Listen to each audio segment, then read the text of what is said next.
Heavenly Father, as we come to bow before you, we are so thankful that you've given us the opportunity to come here tonight and study your word.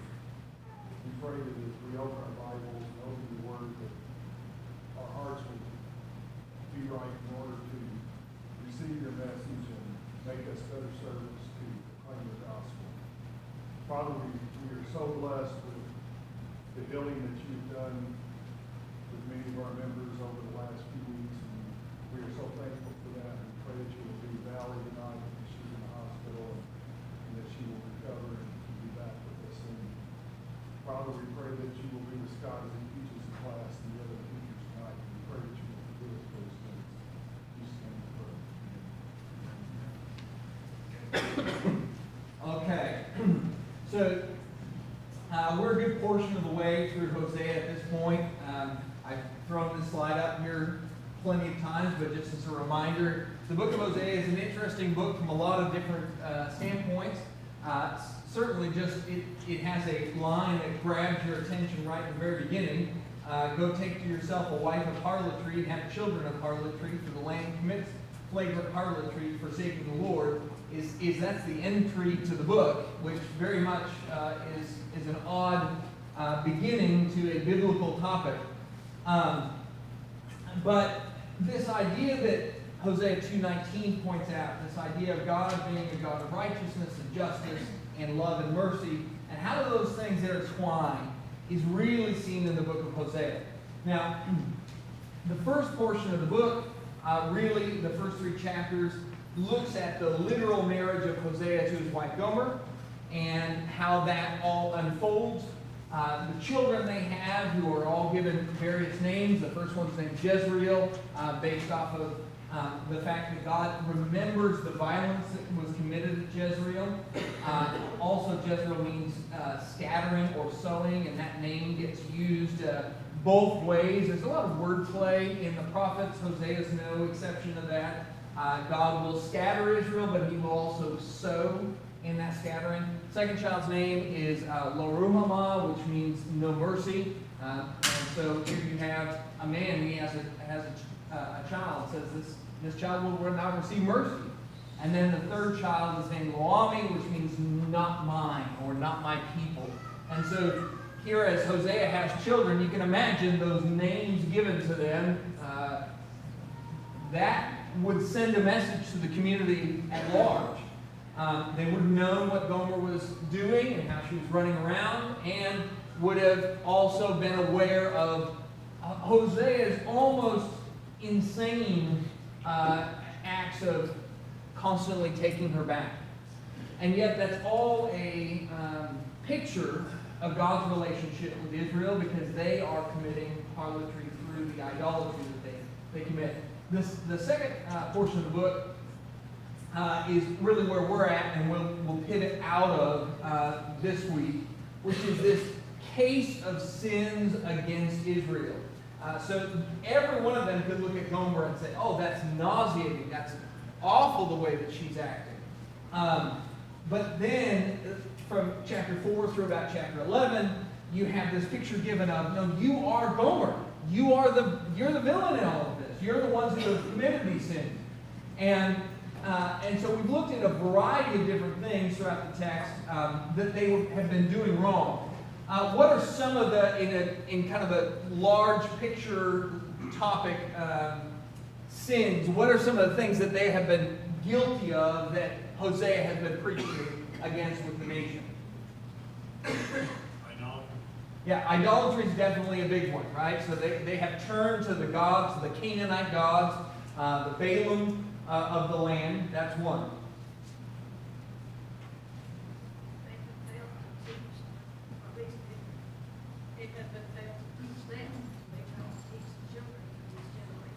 Yep. So the generations are not learning about God. They're not passing on knowledge of God to the next generations. That's another element to it. How about how they treat people? Their behavior there. Some of their sins in the way that they treat their neighbor. Right, there's lying, yeah. stealing, committing adultery. You have something? They didn't play nice, yes. They didn't play nice, yeah. How are they treating the poor? Right? They're taking advantage of them. The religious leadership is corrupt. The political leadership is corrupt.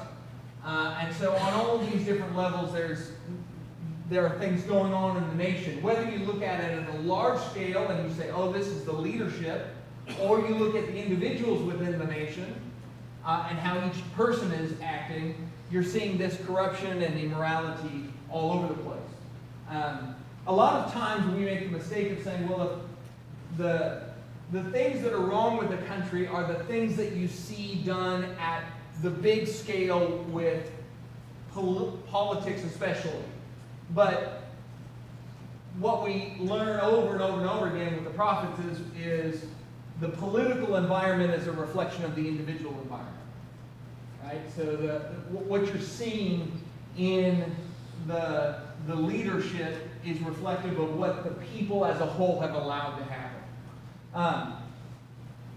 So some other ones we'll look at as we move into chapter 9. And as we've been going through this, really we're not grabbing every verse, but we're looking at some highlights. If there's one that I don't put up on the screen, but you'd like to talk about or have a question about, certainly we can address those as well. But in verse 10, he says of chapter 9, I found Israel like grapes in the wilderness. I saw your forefathers as the earliest fruit on the fig tree in its first season. But they came to Baal Peor and devoted themselves to shame, and they became as detestable as that which they loved. One of the things that you're going to see over and over again that is a wordplay that doesn't necessarily show up in English, but is something that is in Hosea, is Ephraim means double fruit. It is a name. Ephraim was named by his dad. Okay, pop quiz, who's Ephraim's dad?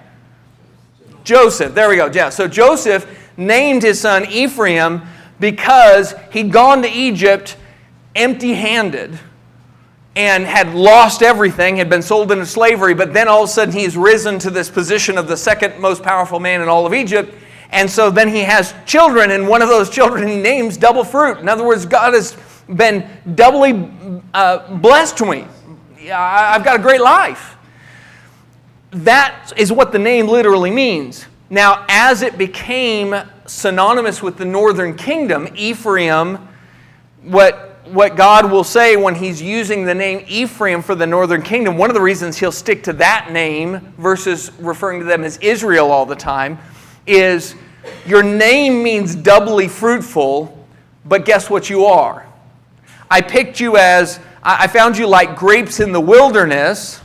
I saw your forefathers as the earliest fruit on the fig tree in its first season. So I showed up when you were just in the beginning, and if you'd followed me, what would they be? Right? They'd be doubly fruitful. But instead, what are they? Yeah, they're lemons. Yeah, they're barren, right? They're not bearing any fruit. And here he adds to that, the reason for that is because you followed the Baals, these idols, and they became as detestable as that which they loved. Isaiah will spend a lot of time on this idea as well. Shows up throughout various prophets, but probably most notably in Isaiah, this idea that you become like what you worship. And so the things that they worshipped, they chose to worship gods that were immoral gods, that were about greed, that were about selfishness, that gave them what they wanted when they wanted it, and then lo and behold, what do you become? Selfish people who don't think about anybody else, and you pursue greed and covetousness, and so you become the thing that you love. And so it's an important idea that idolatry is not benign. It's not, I just worship this thing, and then it doesn't change me. Whatever you worship changes you. And so, you think about society today. What are some of the things that we as society worship? We worship money entertainment. Yeah, we just whatever is new and flashy and exciting and and debaucherous oftentimes too. But yeah, sports. Yeah. It is a statement about society when you say who are the highest paid people on the planet. It's the teachers, right? No, it's sports, right? Like, I mean, that's one arena where we have said how much we value it, right? Anything else? What? Education. Yeah, we're so smart. We figured it all out, right? And it's an interesting thing how sometimes our focus on education, we educate ourselves out of common sense, right? Yeah, anything else?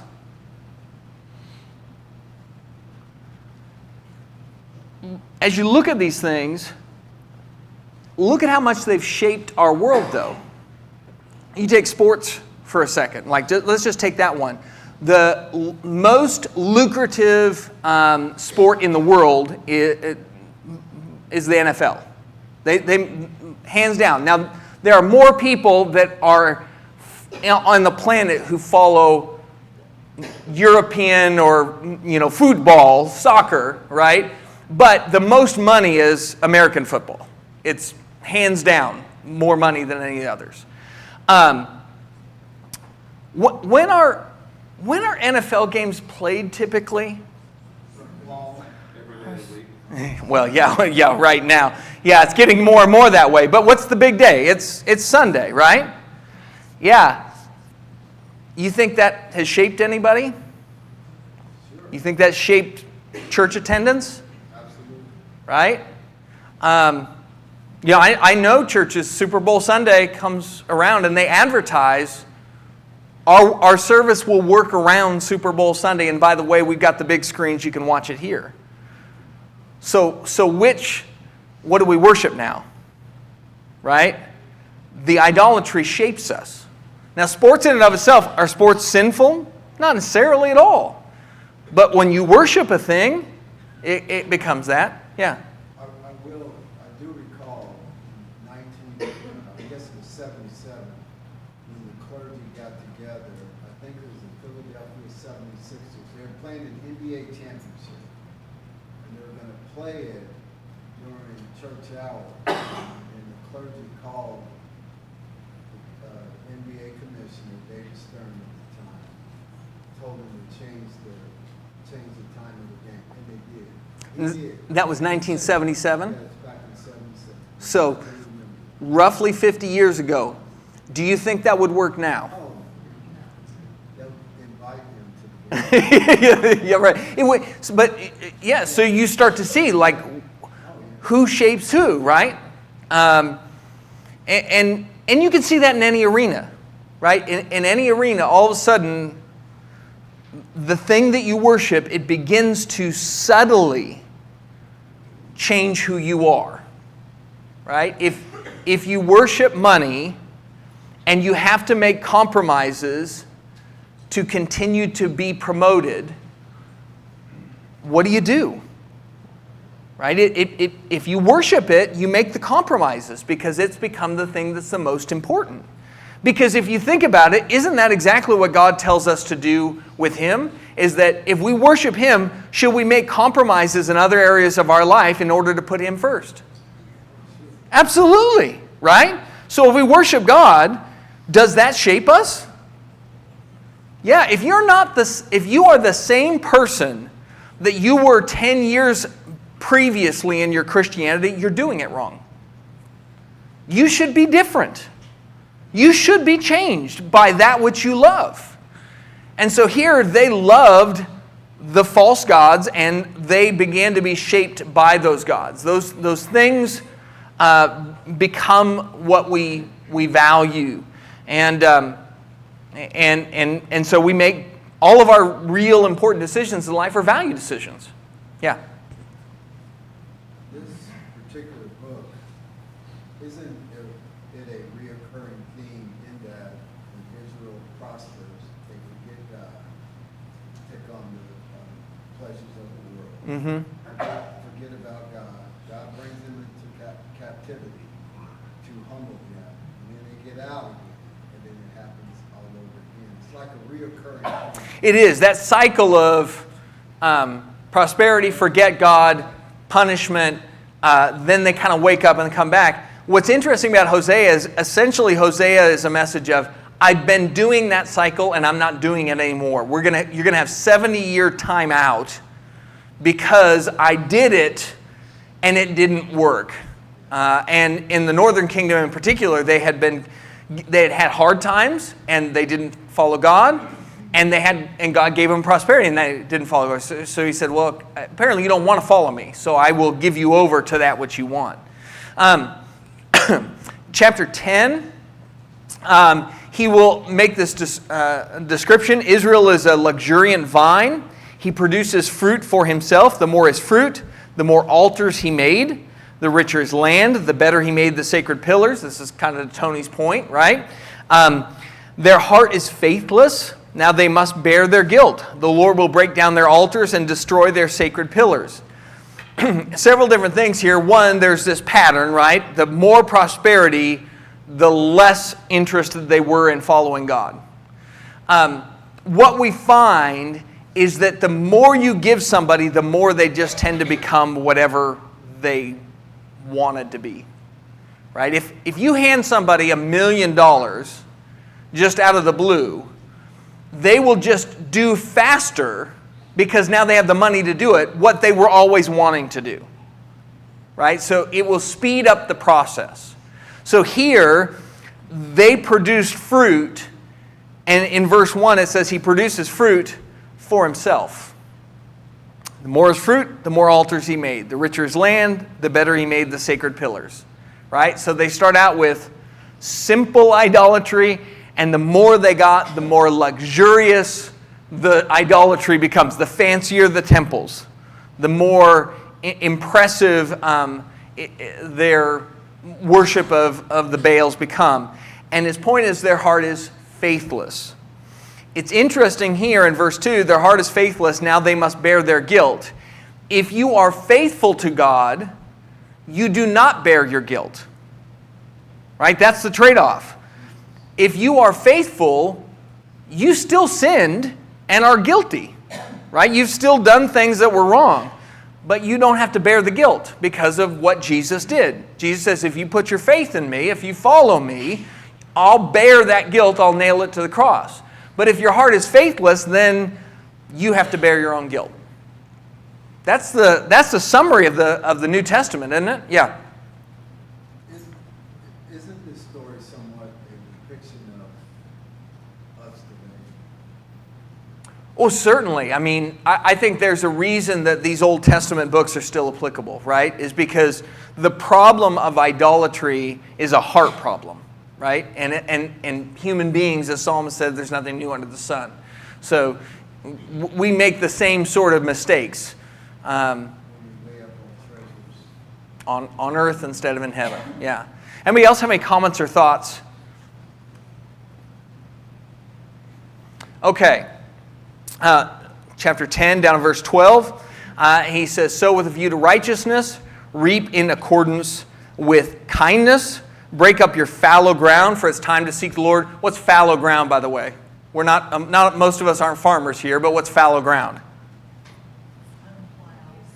Unplowed. What? Yeah, it's land that you used up and then you've let it rest for a while now. So it's now... It ran out of nutrients, so you let it sit fallow and unplowed for a while for those nutrients to come back. Here, when he says break up your fallow ground, you've let the ground sit unplowed and unused for too long. Right? There's a time for fallow ground. Right? You let it rest, you got to let the nutrients get back in the soil. God actually, in his laws to the Jews, had these times and seasons built in to let the land lay fallow. But you don't let it lay fallow always. There is a point where you need to start sowing. And so his point is you sow with a view to righteousness, and then you reap in accordance with kindness. If you go back to chapter 4, when he says, I have a case against you, one of the things that he says that he had a case against them was that they weren't kind. They weren't righteous and they weren't kind. So you should sow with a view to righteousness. What does it mean to sow with a view to righteousness? So good intentions.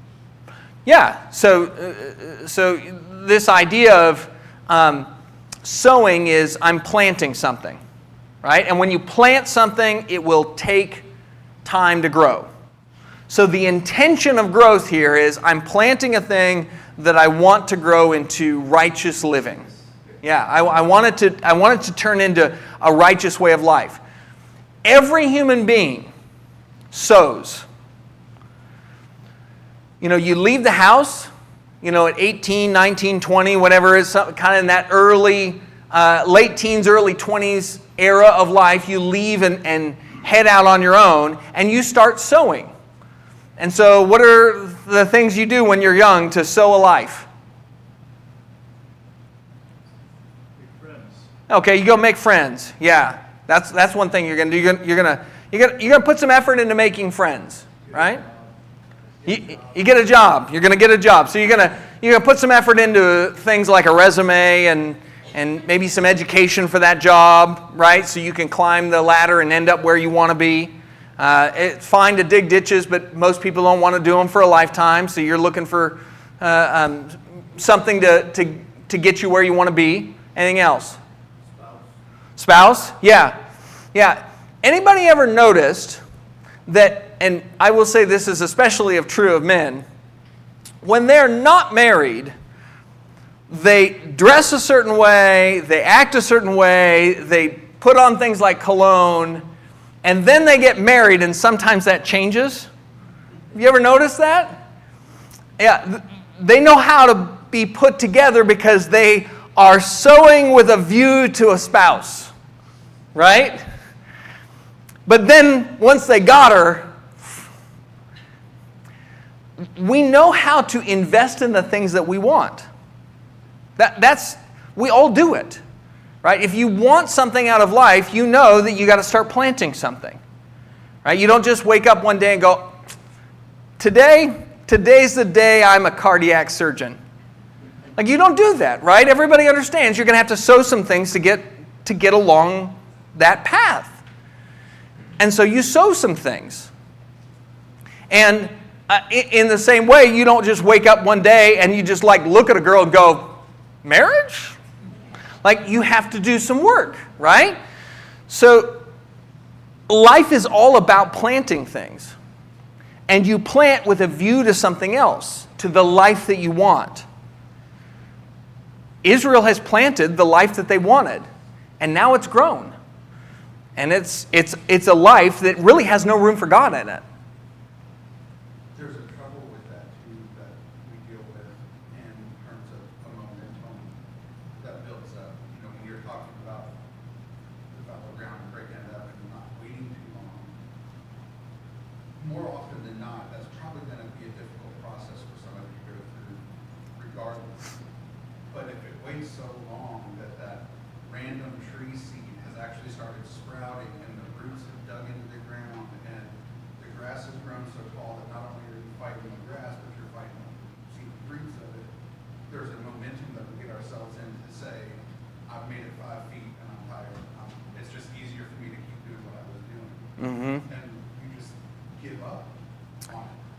And to your point with sowing, it's just more of an indicator of how much easier it is to deal with all of that on the front end and building that foundation and sowing your seeds to the view that you want to see versus having to go back, tear it all out, and start over. Yeah. So anybody here like me and looked at other Christians who were just really good at Christianity and at some point thought to yourself, it's just so much easier for them than me. Like they're just so much better at this. They must have a talent for this that I don't have because it's so much harder for me. Dan just gave you the secret.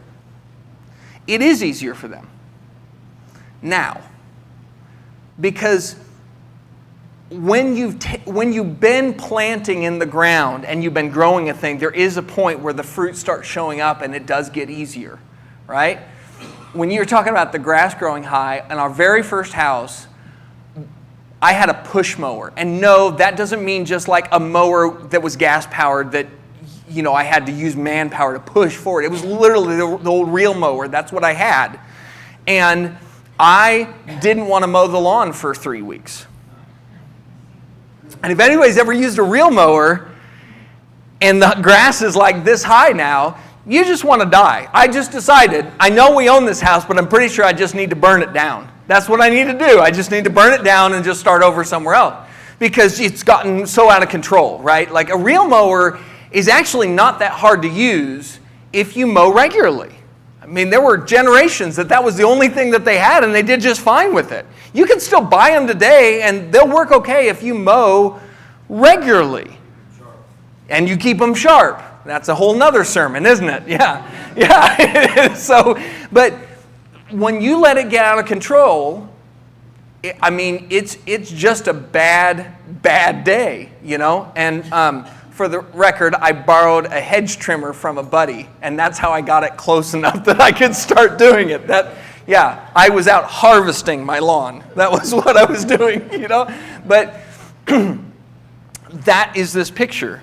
God wants you to sow with a view to righteousness, and then you reap in accordance with kindness. There is a process of growth that God intends, and if you work it, it does get easier. But in the beginning, it's not. Yeah. Well, and I think that's why we see a lot of people in the world who will say, oh, I believe in God, I believe in Jesus, I believe that, these things that get said, you're supposed to love, you're supposed to, but they don't really change or want to change who they are, because I think mostly because they see the value in it, but it's easier to say that and use the hedge trimmer to cut off the top of the grass and leave the rest. Yeah. Than it is to just deal with it.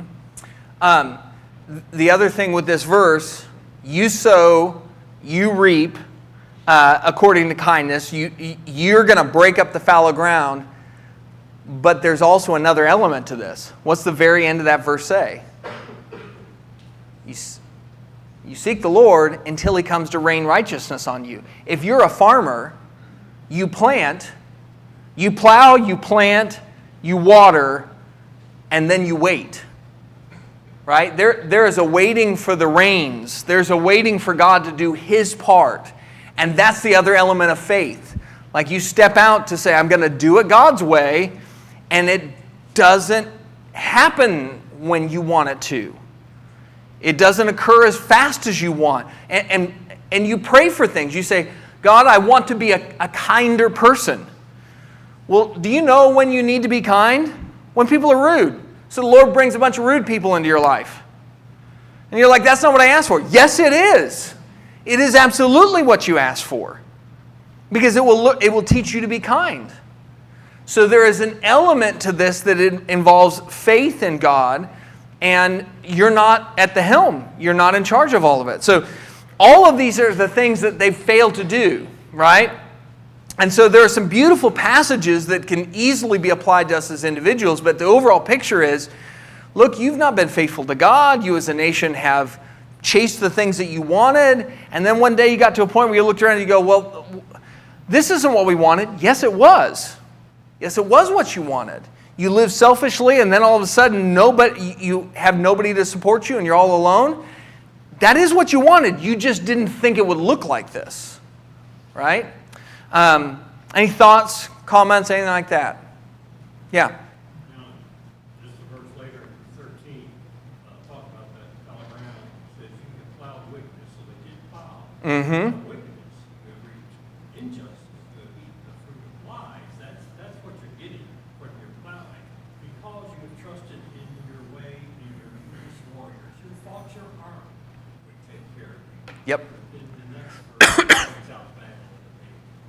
Yeah. Everybody's planting something, right? Everybody's plowing some sort of field.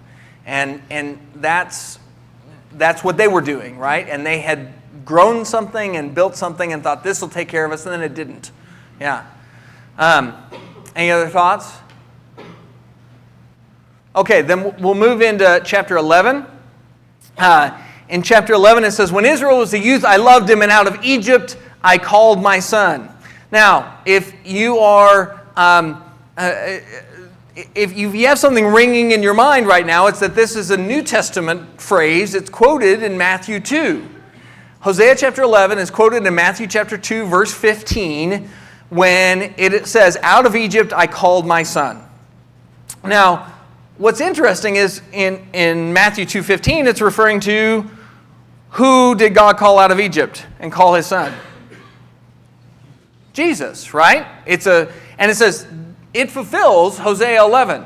But Hosea 11, when it talks about, it says, when Israel was a youth, I loved him, and out of Egypt I called my son. So who is the primary one that God called out of Egypt in Hosea 11? It's not Jesus. It's Israel. Right? He's saying, Israel as a nation I called out of Egypt, which is true, right? That's the book of Exodus, is that God called Israel out of Egypt. But here's the thing. Israel is supposed to be God's son. That's what Hosea 11 says. It's also, by the way, what Exodus says. When Moses was talking to Pharaoh and saying, let my people go, he says, Israel is my firstborn son. And in fact, that's why, what's the last plague? It's death of the firstborn son. You won't let my firstborn son go, so all of your firstborn sons will die. That is the Exodus account.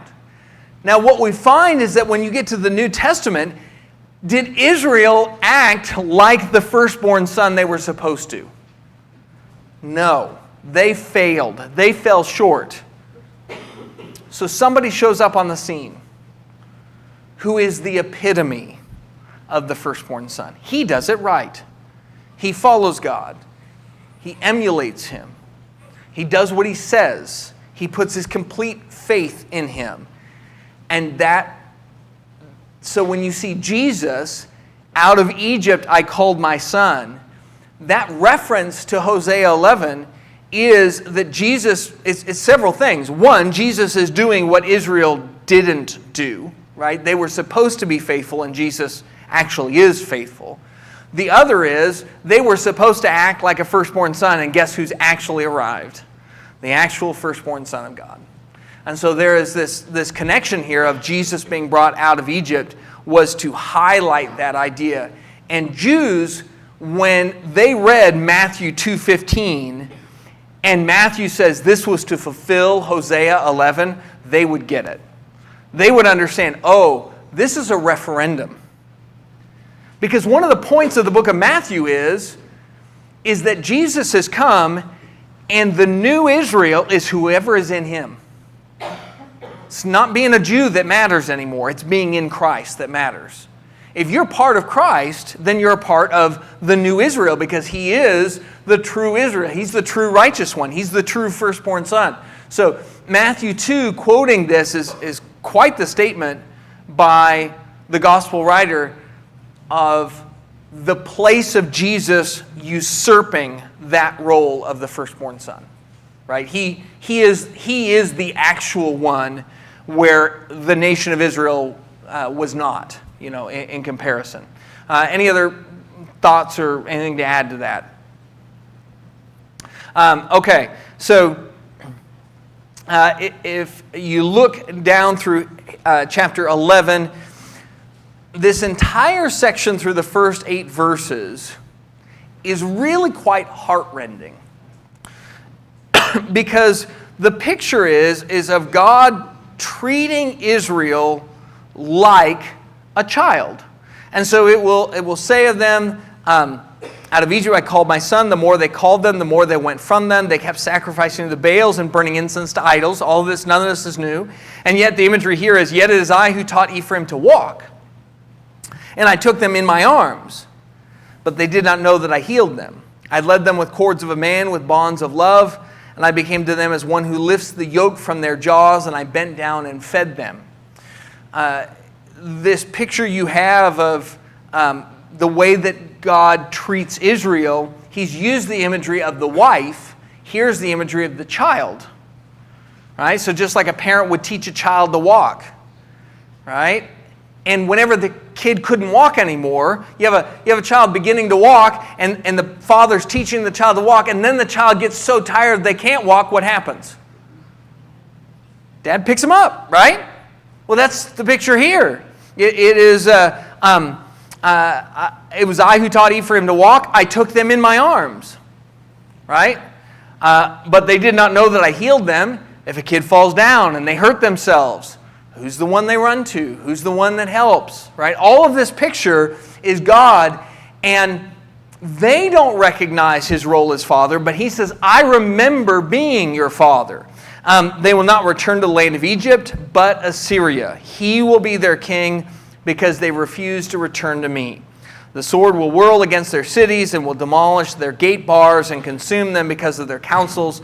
So my people are bent on turning from me, though they call them to the one on high. None at all exalts him. Remember, they would often, Israel is still using Jehovah's name. They're still referring to their worship as worshiping him, but they're not actually exalting him. It says, okay, so you're going to go to Egypt, but it's not Egypt. We're going to put a name on where you're going. You're not going to go to physical Egypt. You're going to go back to an Egypt, though, but this time it's Assyria. So you're going to go back to that state that you were in Egypt, where you were enslaved. And then in verse 8, he says, how can I give you up, O Ephraim? How can I surrender you, O Israel? How can I make you like Admo? How can I treat you like Zeboim? These are places that God has dealt with before. My heart is turned over within me. All my compassions are kindled.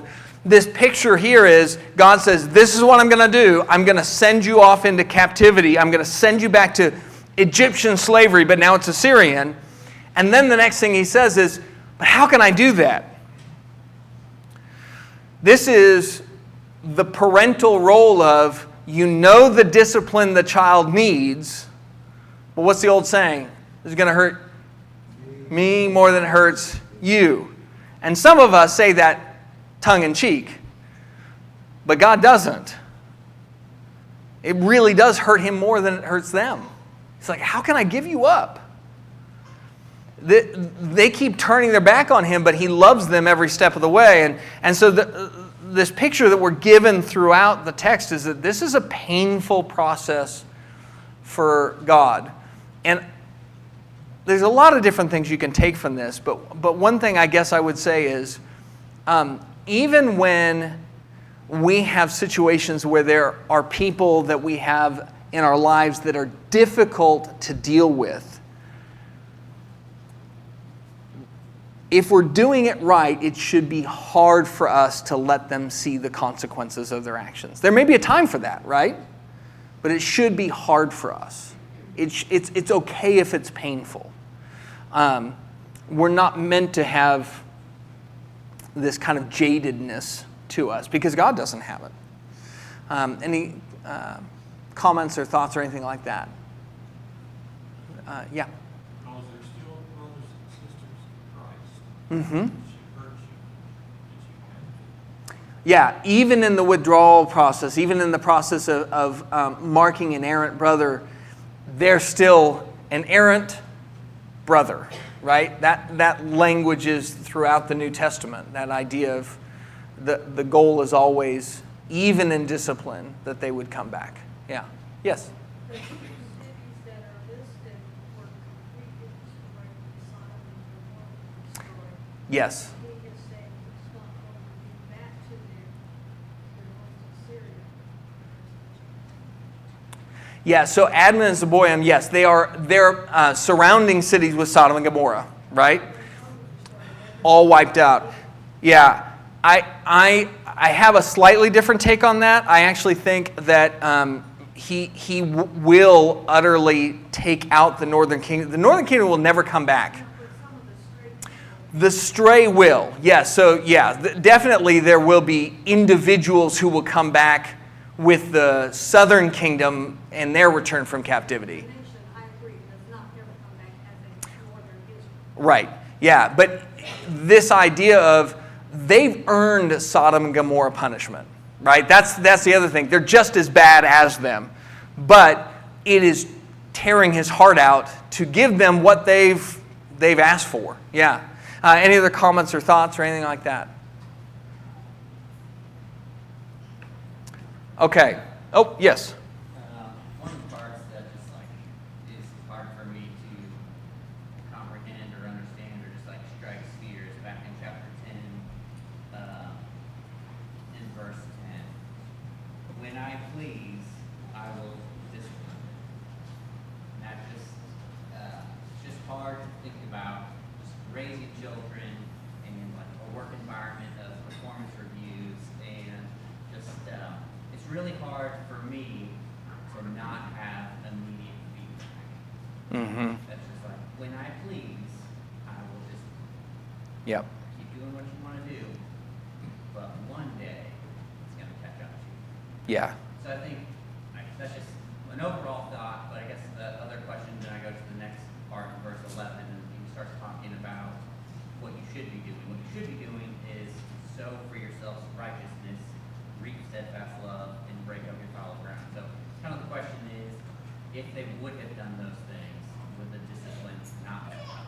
Mm-hmm. And then more on like a personal level, any encouragement or advice for us of how do we, I don't know, like, how do we take,